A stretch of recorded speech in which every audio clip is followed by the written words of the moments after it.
Welcome to the Social Movements Lab. My name is Michael Hardt. I'm in Seattle, Washington, and together with Sandro Mezzadra in Bologna, Italy, we are the co-hosts of the lab. The purpose of the lab is to investigate the nature of contemporary social movements and the connections among them. Today's dialogue will be about popular economies in Latin America, and our primary interlocutor is Alioscia Castronovo, who's in Buenos Aires, Argentina. And then we'll bring in for the discussion, to participate in the discussion later, Cristina, Cielo, outside of Quito, Ecuador, and Hernán Vargas in Caracas, Venezuela. Before beginning the discussion, though, I wanted to give a little bit of background on the lab and its method. The Social Movements Lab began 3 years ago at Duke University's Franklin Humanities Institute. And this year, Sandro and I are trying to reconstruct the lab in a less academic context. We're being supported in that by Red May in Seattle, for which we're very grateful. And by the way, if you are interested in these kinds of discussions, definitely check out Red May's YouTube channel, on which there are many similar interesting things. We're also grateful to our media partners, Dinamopress and EuroNomade, both in Italy.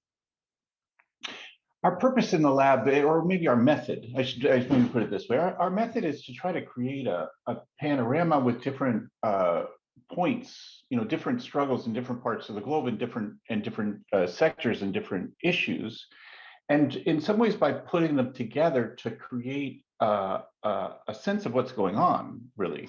So this is our fifth session of the lab, of these once-a-month labs. The first one was about Black Lives Matter in the US, the second about migrant rescue, in particular in the Mediterranean and Europe, the third about protest movements in Lebanon, the fourth about the question of schools during COVID times. Now this is our fifth, and our sixth next month in March will be about university student debt and the proposals for debtors unions. And our primary interlocutor will be Andrew Ross in New York, who has worked on this issue for a very long time. So the one thing you can see is the geographical and extension and different issues. We also try to approach each of these movements according to three axes. First, a genealogical axis, like where did the movement come from? What are its historical precedents? What did it grow out of? The second, a transversal axis, like what are other movements in the same society which with it has existing or potential alliances? And the third are international connections, trying each time to internationalize the issue. So if you put all these three together, it's our method of we're trying to understand what's going on. Like, what are the movements today? How are they related? And what are their possibilities? Okay, so for today, as I said, our question is about popular economies in Latin America, and I think since many of the viewers probably are unfamiliar with the term, or likely could be, and even those who are familiar with the term, it's useful to try to ask what is a popular economy, and in what ways the term provides a useful optic, and really a different optic than previous ways of thinking. So I wanted to pose that question to Alioscia to begin. What is a popular economy, and give us some idea and examples about how that functions in Argentina and elsewhere. Hi to all. Thank you very much for the invitation. Thank you, Michael, for the presentation, and Sandro for the invitation to this event. We are very happy and very excited to have the possibility to share some of the points we are discussing, we are debating in our research, in our collective, in our spaces, in different territories in Latin America, on the issue of popular economies. The first thing I would like to say in this introduction is that the same category of popular economy is a disputed category and is a quite new notion.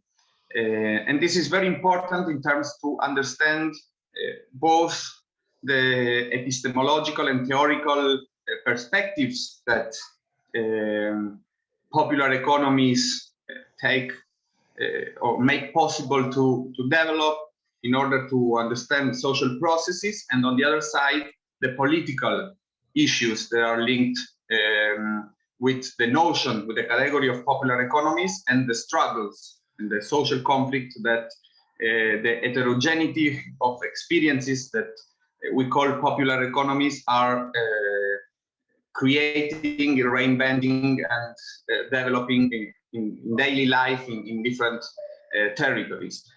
In this sense, I mean that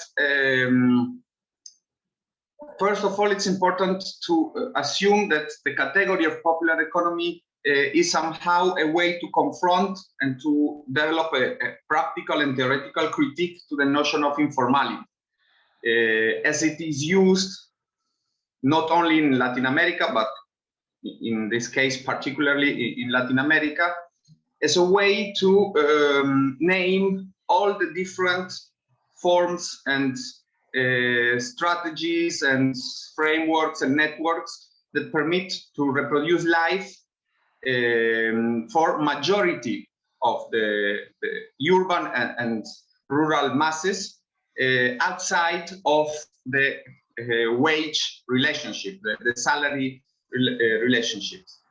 And this is quite important in order to understand the historical processes and also the contemporary challenges that popular economies are confronting, are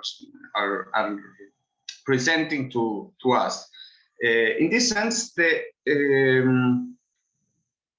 idea of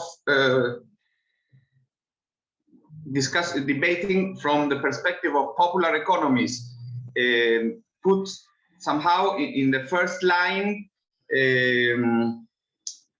the proliferation of the community experiences, of the form of commerce, of exchange, the reconfiguration of labor and of works, the form also of survival and somehow accumulation that are mixed with new forms of exploitation of contemporary labor force, both in the so-called productive and also in the reproductive dimension of life, also permitting somehow to reconfigure or put in tension this kind of separation.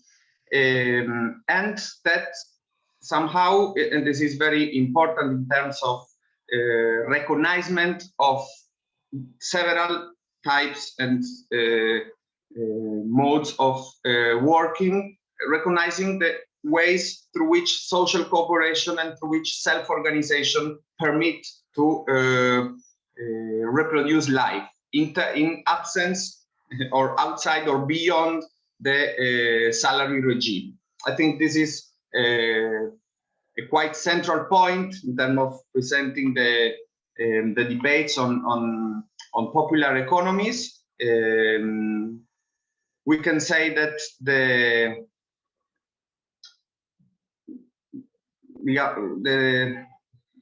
this notion, this critique of informality, permit us to put in evidence the politic dimension of popular economies, and this is also a very different. There are different forms of emerging of this political horizon of popular economies in different territories and countries in Latin America. I developed my ethnographic research and I'm living in Buenos Aires in Argentina, coming from Italy, but living here since some years. And of course, there are some particularities, specificity of the Argentinian experiences that will emerge from what I will present today. But at the same time, our work that is developed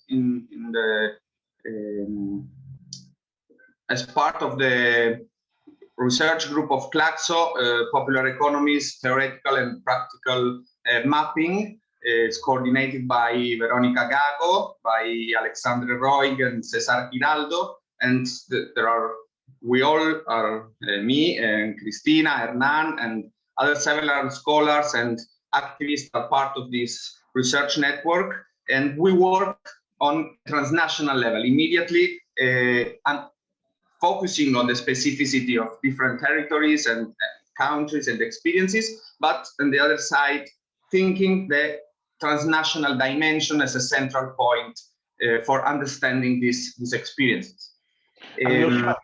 Alioscia, I think that the comparison to the notion of informal economy, I think, is very helpful. And I was wondering if maybe in thinking of it could also be very helpful just for understanding the nature and importance of thinking of activity in terms of popular economy, to think of some specific example, perhaps in Buenos Aires, one that's important to you, that could help highlight what would be the difference of recognizing it as a popular economy rather than an informal economy.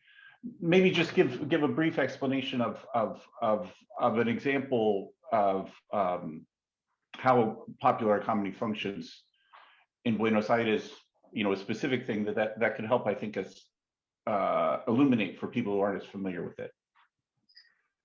Yes, an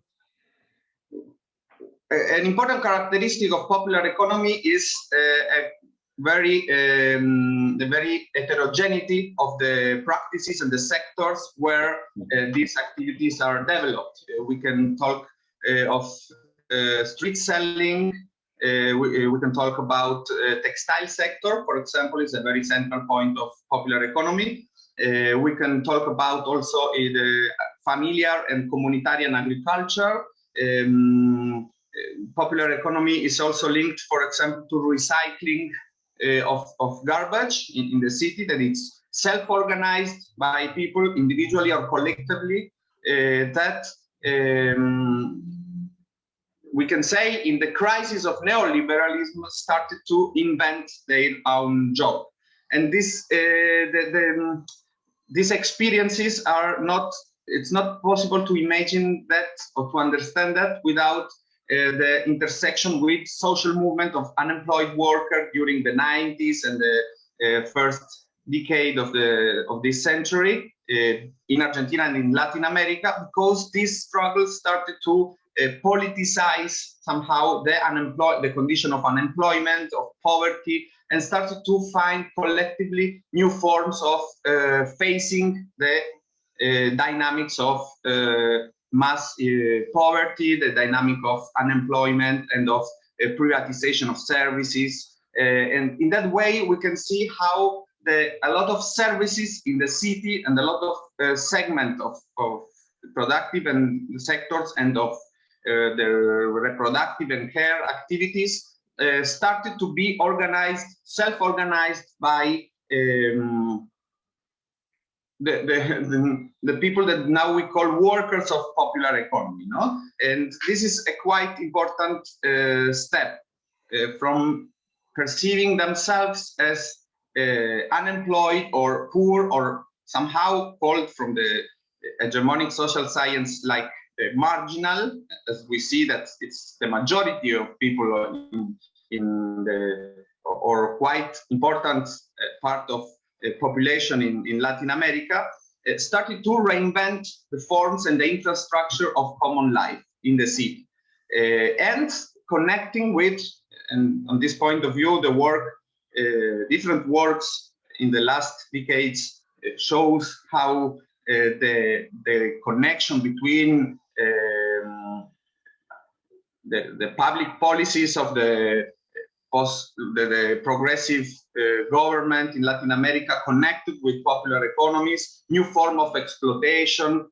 I mean the work of Veronica Gago and Sandro Mezzadra linked to the expanded concept of extractivism, and the idea of financial exploitation is quite central in order to understand how the reconfiguration of capitalism, of contemporary capitalism, is linked to the new form of exploitation of these popular economies. Somehow we can say the social cooperation in the territories started to organize productive and reproductive activities outside of a formal relationship of wage, of salary. But Alioscia, may I interrupt you? Of course. It's very interesting what you were saying before about workers of popular economies points to what in other parts of the world is discussed in terms of a politics of the poor. And popular economies open a really exciting angle on the politics of the poor in Latin America. You were saying before that popular economies is a relatively recent concept. As far as I understand, it is a concept that politicizes what is otherwise discussed in terms of informal economy, cooperative economy, social economy, and so on. So let's talk a bit about this politicization. The title of our dialogue today is Popular Economies as Social Movements. Can you talk about this question a bit? In which sense can we understand popular economies as social movements? Thank you very much, Sandro, for this question. It's a crucial point in terms of what we could call a kind of process of a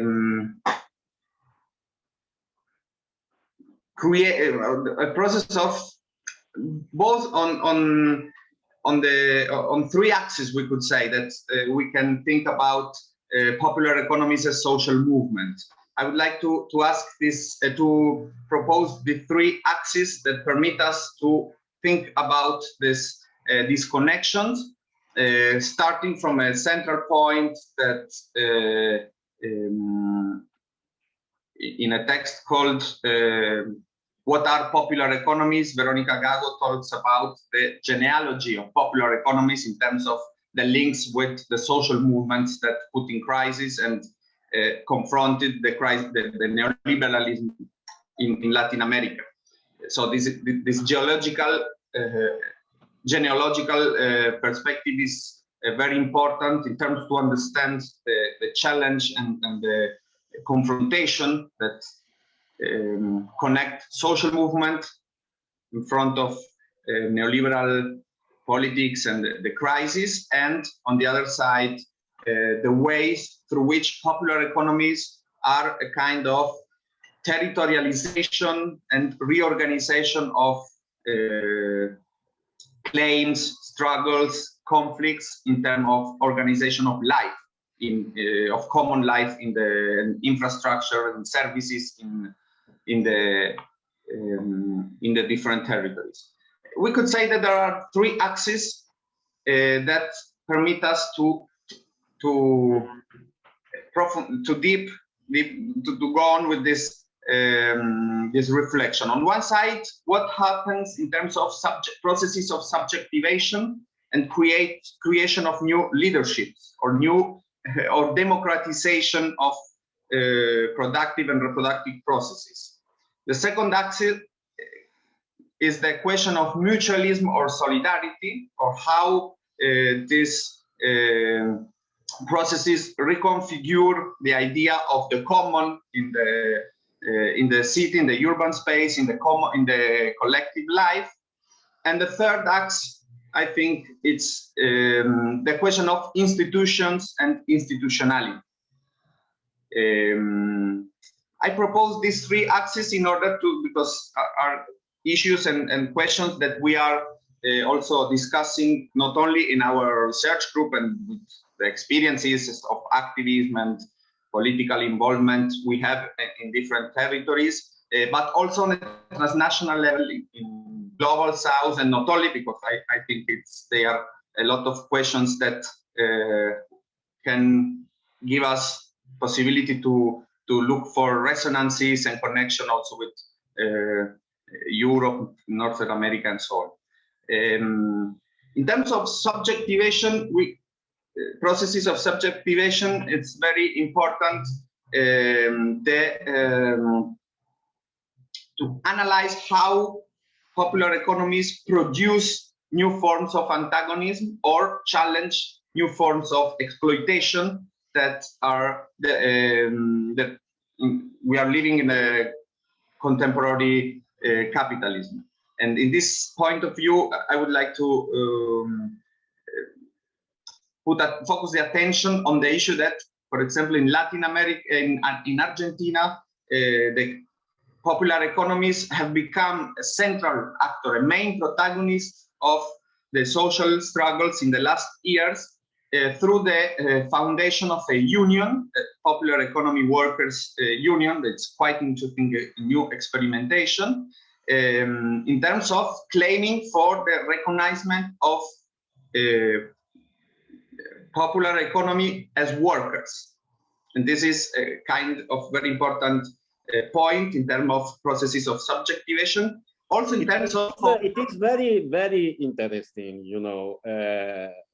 I wanted to ask you something precisely on this question of the unionization of informal workers in Argentina. How does the new union negotiate the question of a labor that is outside of the wage relation?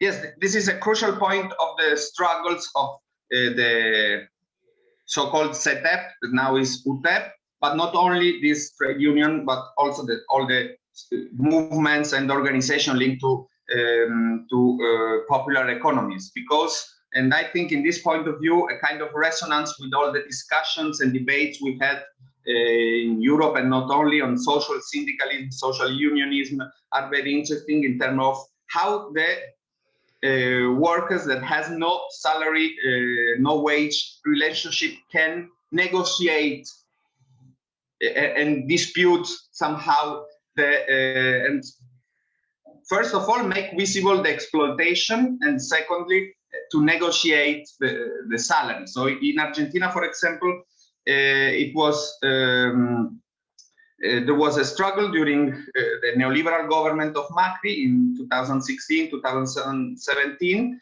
that that obtained the social complementary salary. That it's a way through which all the workers of popular economy can accede to a kind of contribution of the state in terms of half of the minimum wage as a recognition of the work they do. And these are very... That's super interesting. Like, let me clarify so I understand. Is it in the form of a guaranteed income that everyone has access to, or is it only the informal workers who are unionized who get this supplement? And I'm also curious whether the unionization takes place in all sectors evenly, or if there's some sectors particularly that have been successful in this unionization effort. The process of unionization started in 2011 and is had different steps in terms of official recognition. In the first part, it was not recognized as a union, but it was in the streets that they obtained the legitimacy, the streets and with the struggle, but also negotiating with the state and the Minister of Social Politics in terms of claiming for this social salary, complementary salary that is negotiated through the union, and it's negotiated and obtained through the organization of cooperatives of popular economy workers in different sectors. in very different sectors of this.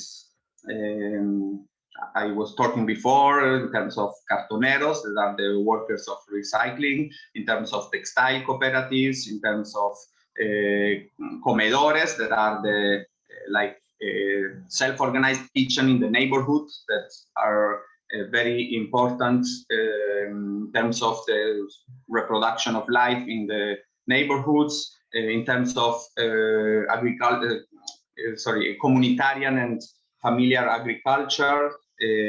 Of course, in different territories, there are also quite of specificity and potentialities of popular economies in terms of transformation of internal form of organized labor and work, in terms of democratization of the both productive and reproductive relationships, and a quite important aspect in terms of subjectivity and subjectivation is a process of production of new subjectivity is linked to the protagonism of women and the intersection with feminist and struggles in particular, but also with migrant struggles, and the protagonism of migrants is central in popular economies.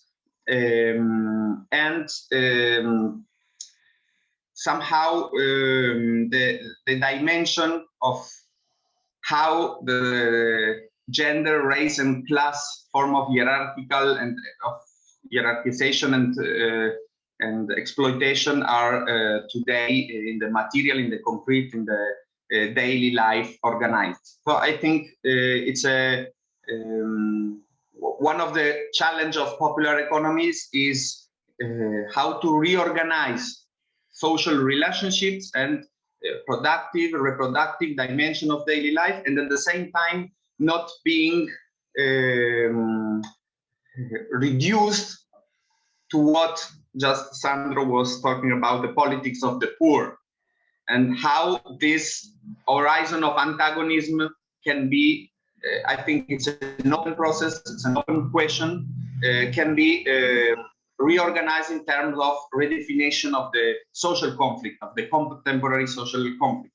From this point of view, I think on the transnational perspective, the connections with some of the most important struggles in Latin America facing the forms of accumulation of capital are linked to the feminist struggle, the indigenous anti-extractivist struggle, and migrant struggles, for example. And these are three aspects that in different ways are part of the horizon and of the complexity of popular economies, strategies and challenges.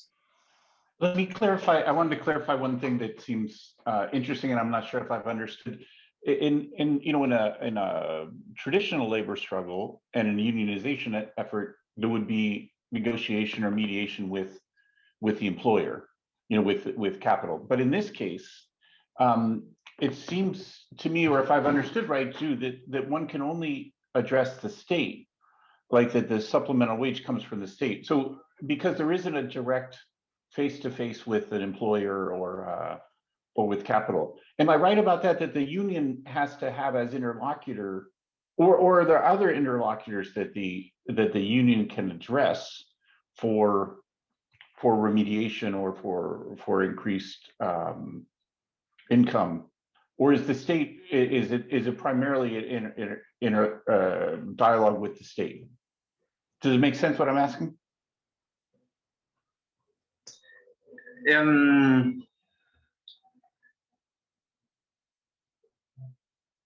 I would like to say that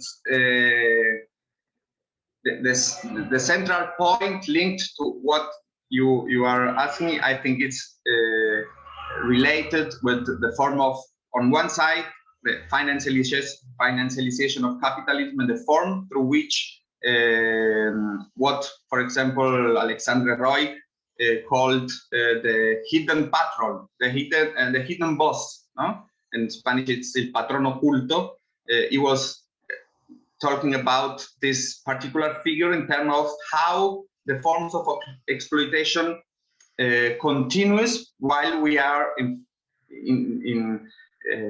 talking about worker without bosses or without classical form of bosses.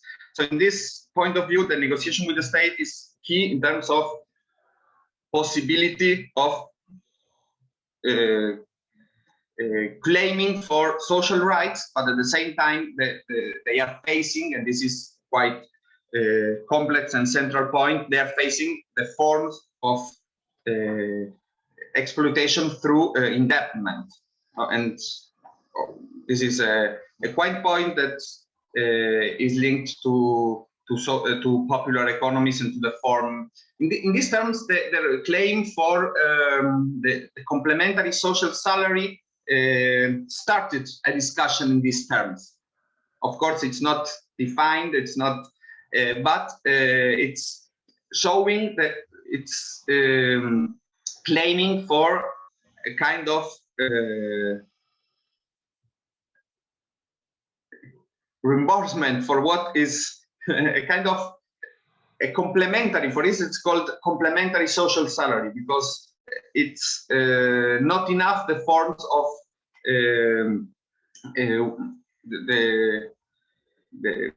the wage. Somehow it's not a wage, we say it, but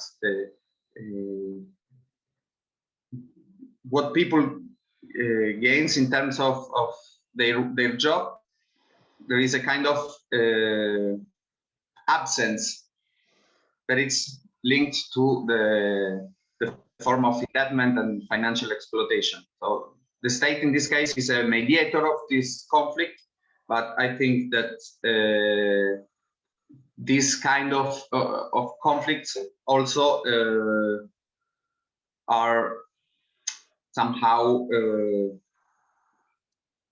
becoming always more central and more important, and also debate on essential work during the pandemic started to be redefined because of the dimension, the essential dimension of the work of women and men of popular economies, and how the social reproduction is depending. We made a collective work as a research group of Claxo on popular economies in the pandemic, in which we were looking for some of the central issues in a transnational perspective in Latin America, and they were linked to the centrality of popular economies in terms of essential works, and at the same time in terms of the works and the sectors that are more perjudicated by the crisis. Thank you, Alioscia. Let me say that the question, what is a wage, is really a big question today, and it doesn't concern only popular economies in Latin America.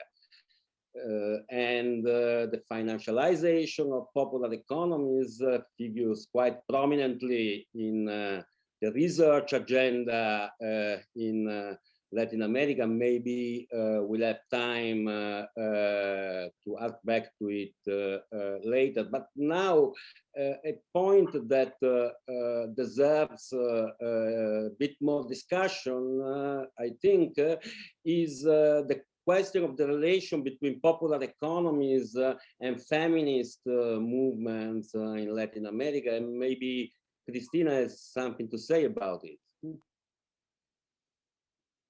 Thanks, Sandro, and thanks for the discussion. Alioscia made some really important points about what popular economies are. And when you asked the question, Sandro, of what's the connection between popular economies and social movements, I thought that the idea, I mean, what joins all of these diverse, I mean, we're talking about really informal workers, reproductive work. I mean, what joins all of this, and how can we talk about it as popular economies?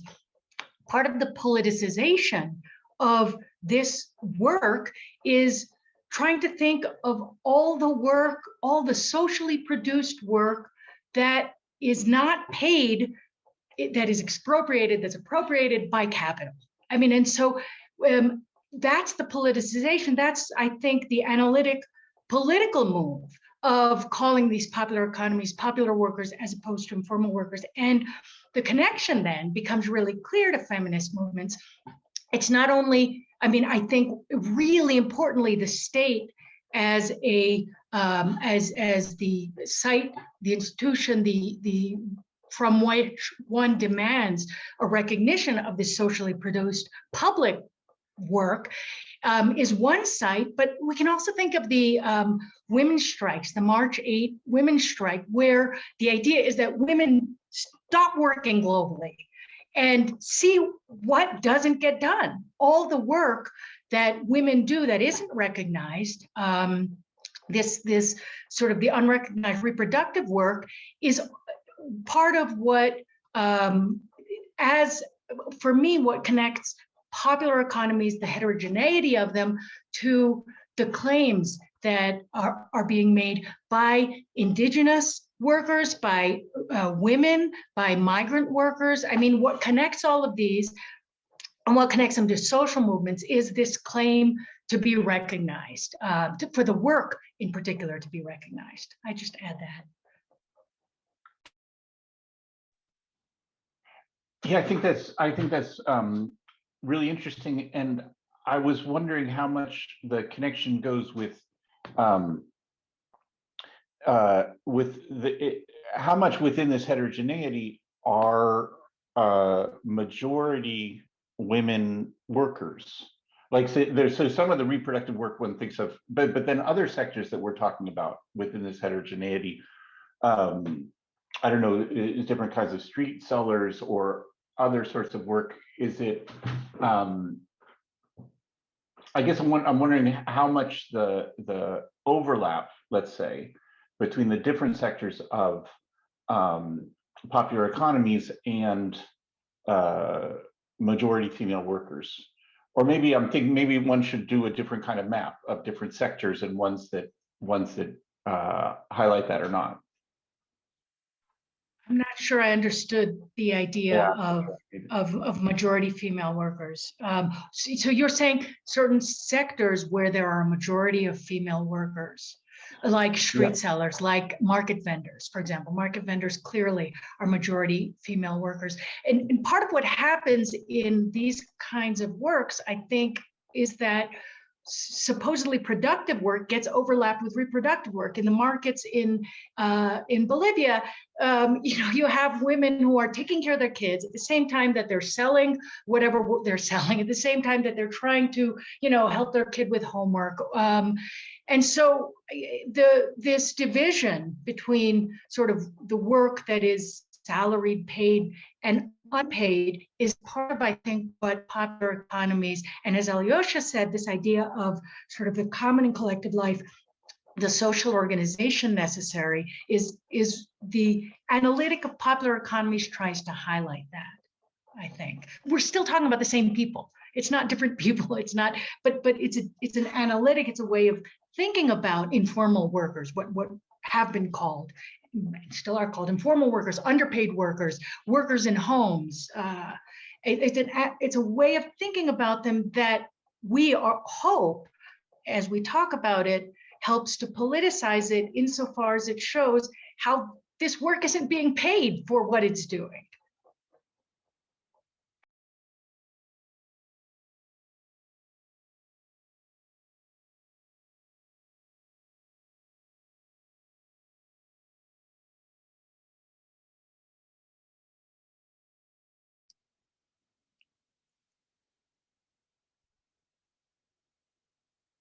Hernán, maybe you want to add something, for instance, on the question of financialization of popular economies. I actually, well, I thanks a lot for this opportunity, for this discussion. I actually was thinking, in my mind, I kept that question that Michael made at the very first beginning about the difference between informal and popular economies. And I actually was thinking when Cristina was talking about that, this difference is about the point of view where you look at the society at this point. And I think that it's especially related to the point of society that we usually don't see, that hegemonically you will see to somewhere else. Because I actually will maybe add that I think in some particular distinctive characteristics that can add to this disputed notion, as Alioscia said. But the first of them, I think that is about the popular economies is that place of the invisible ones, or maybe the underestimated, or maybe even the criminalized sectors, you know, because as Cristina says, is the people that maybe could be not paid, or maybe could be exploited by being precarious situation or underpayment, but also it could be the people that you don't look, that have some contribution to the economy and to the reproduction of life. The second issue that I could add is maybe about that I think that popular economies, thinking from the subjects that integrate them, it's the people that used to put most of the living force and the working force in order to guarantee the reproduction of life uh, collectively, most of the time. Not necessarily organized or collective production, but most of the time it's about the people which is trying to guarantee not only his life, and also the life of a community or a group of families. And I think that a confirmation of that is what we have seen during the pandemic. There is a lot of people that can respect the COVID, can respect the risk, but simply doesn't have the right, the opportunity to say, I'm not going to the street to work. They have to go there and work, because otherwise they will be dead, you know.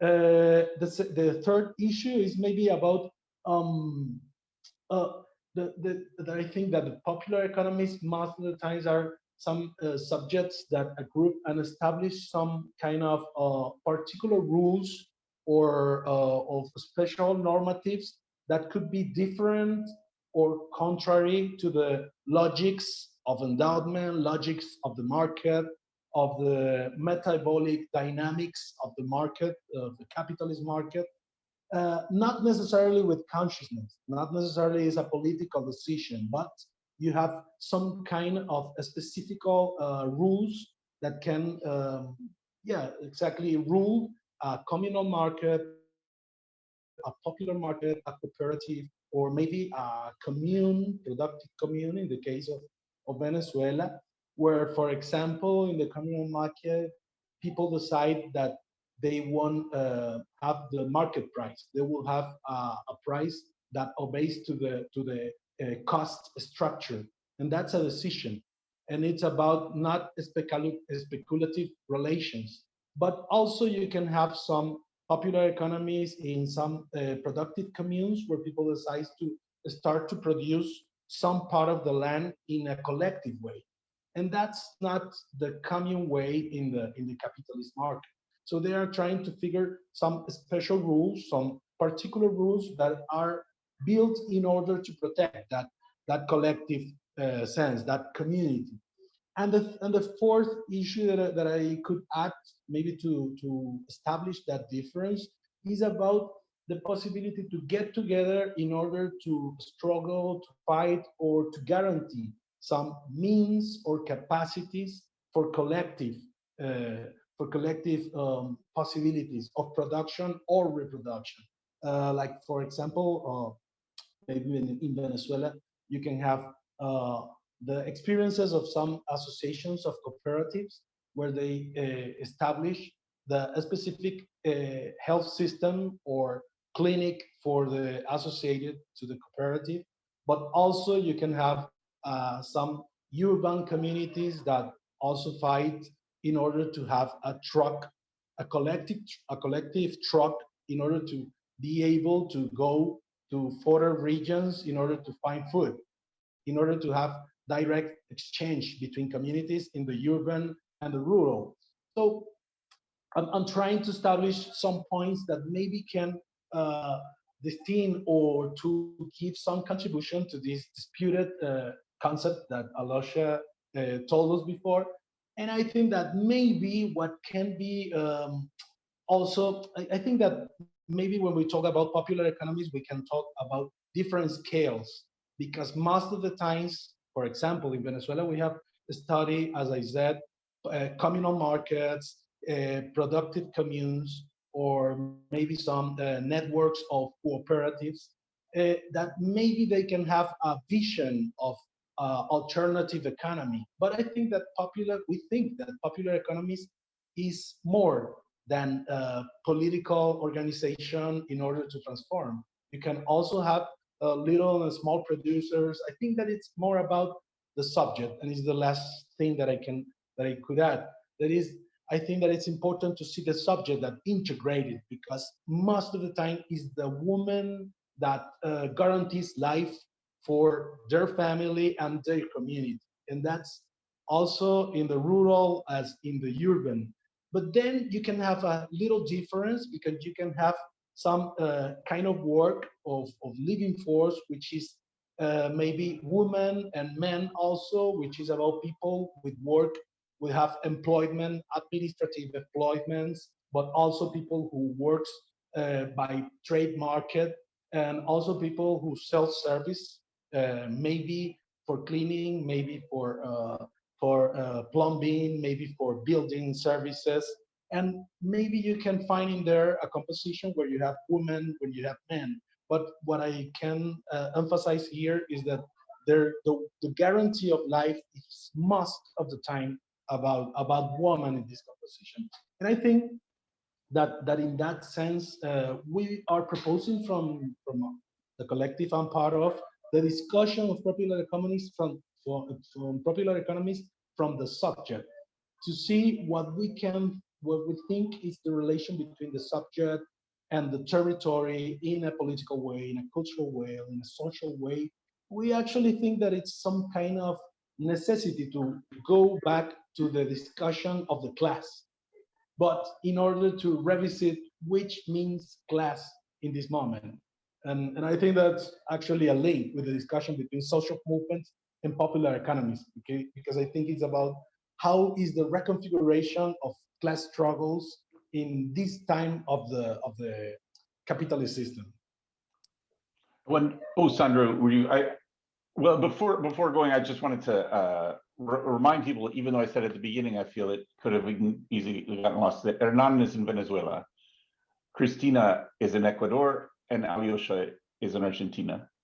I had a brief question, which maybe we could put together with what Sandro has in mind, which is that all three of you have talked about centrally about social reproduction, and I guess I was wondering how much work that concept is doing here. I mean, obviously not all of the practices are strictly reproductive practices. You know, some of them might be categorized as productive practices, but it seemed to me, and maybe I'm wrong, that the concept of social reproduction is holding together or providing a standpoint for recognizing the coherence of popular economies, and maybe even with Hernán's last point, might be a way of, the concept might have a central role in reconfiguring what is meant by class, by putting this together, seeing class from the perspective of social reproduction.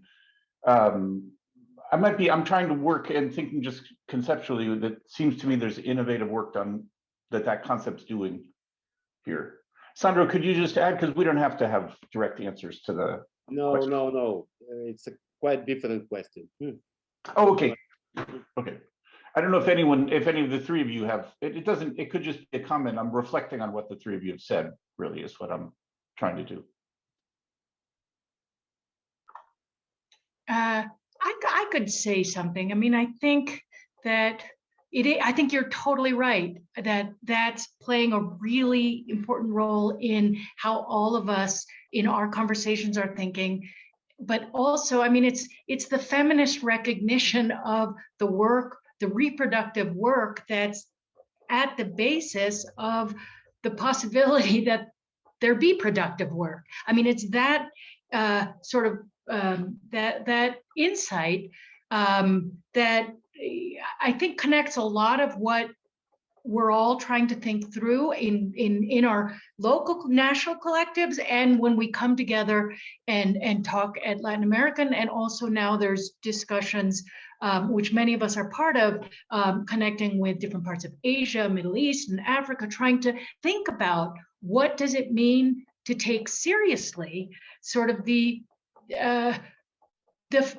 feminist, for me, it really is the feminist insistence on taking seriously reproductive work as the basis of what of how productive work is able to happen. So yeah, no, I think you're completely right. And so even though we do talk about underpaid workers, some that are maybe salaried, and it's not only talking about work in the home by any means.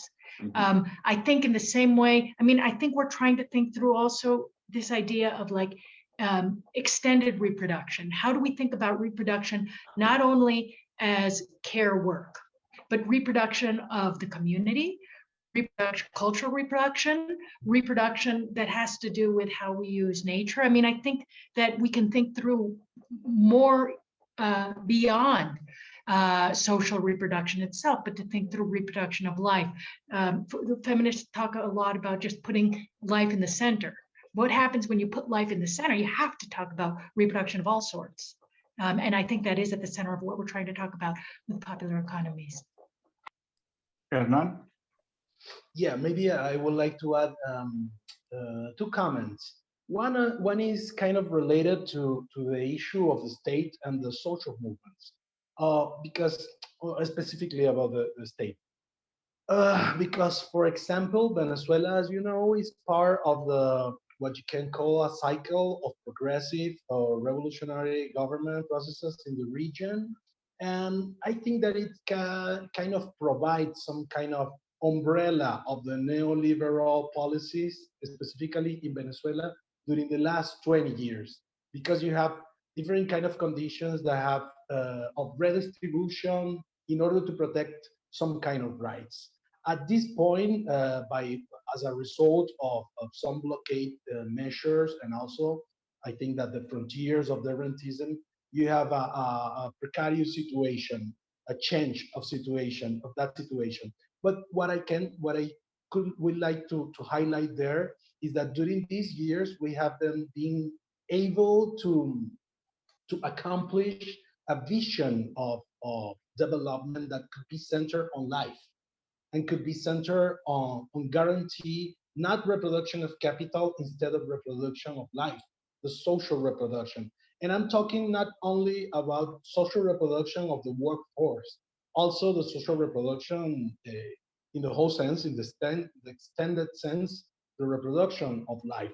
And I think that's quite important, because if we, at this point, don't establish this point, not only for political frameworks, but also for governance frameworks, we could be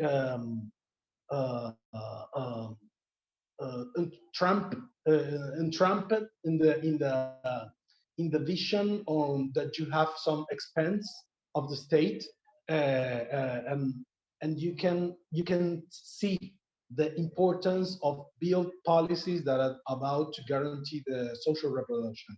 And on the other hand, I think that's also the other comment that I want to make. It's about the social movements, because most of the times what we can see here is that social popular economies maybe can transcend into social movements in order to dispute some policies, in order to dispute land, in order to dispute rights. But also you can see the other movement, that it's when social movements goes to popular economies in order to guarantee autonomy, in order to guarantee self-management, in order to guarantee conditions for autonomy.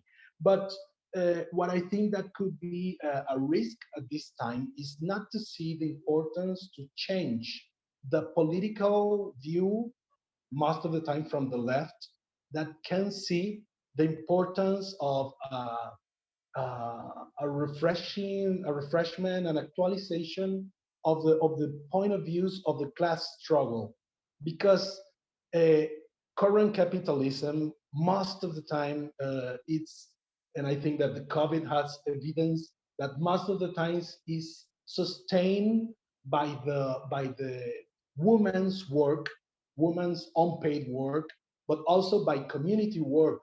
Most of the times, you can see that actual capitalism, current capitalism during the pandemic, most of it is sustained by the community and the family conditions. That, as an example of that, is the whole thing about the work by telematic ways. I can be here right now working in different places, and it's also staying on my family, on my house. Maybe I don't have a house, but I'm sustaining with my body, with my force.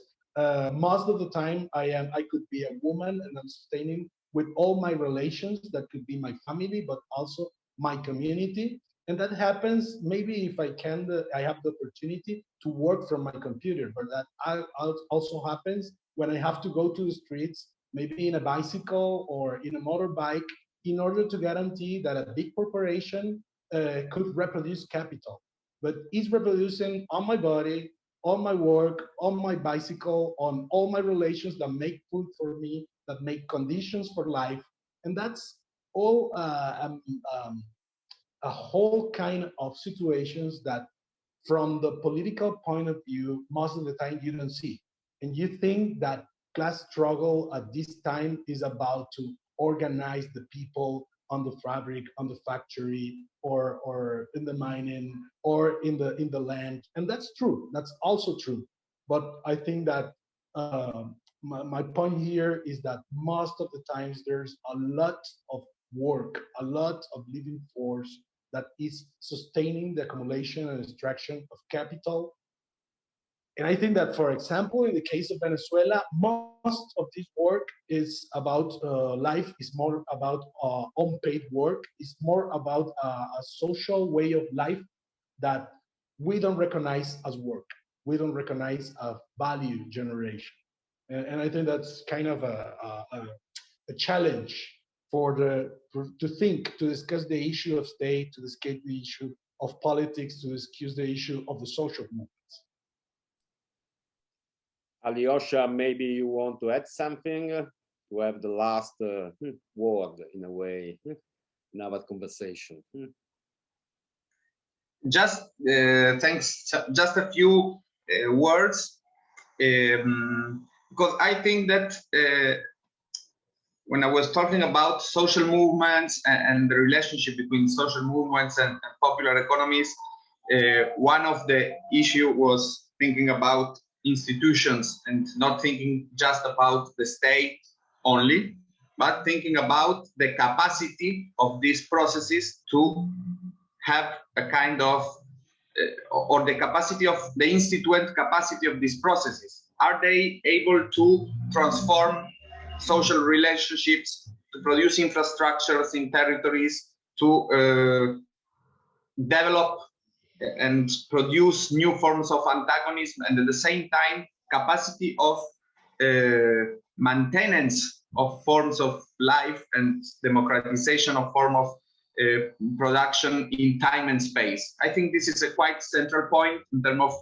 thinking how social cooperation can build up, in these terms, a popular institutionality. And I think that popular economies have talking about popular economies as a perspective permit also to recognize and to look for these strategies.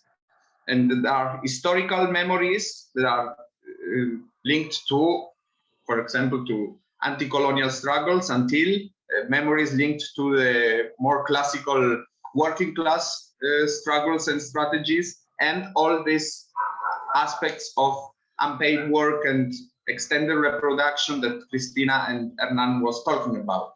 So I think a very interesting point linked to the challenge, the question, no, that you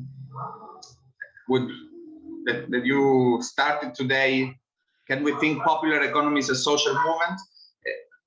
A crucial point is that one of the capacity of producing institutionality, and the capacity of producing or protecting the common from capitalistic expropriation, or to produce in the common terms of resources, of infrastructures, and in terms of new criteria of authority, of political decision. I think these questions are kind of intersection between the challenges of social movements in the contemporary capitalism and what popular economies, with all the characteristics we tried to define, that emerged from social processes, from struggles, and from these spaces of elaboration that are involved in the struggles.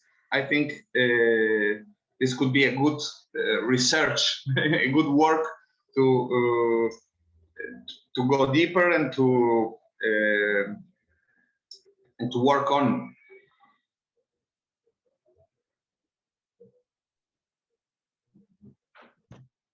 That seems like an excellent way to close the discussion. I have several more ideas in my head, and that's a good thing about these discussions, that they always leave with extra things to think about.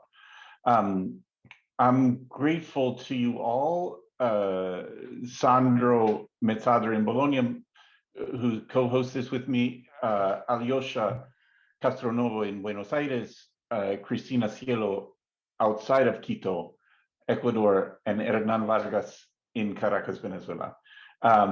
Thanks so much, and I look forward to continuing these kinds of discussions with you all. Thank you very much also from my side. Thank you very much for this opportunity. Thanks a lot for this opportunity. Hope to have these discussions.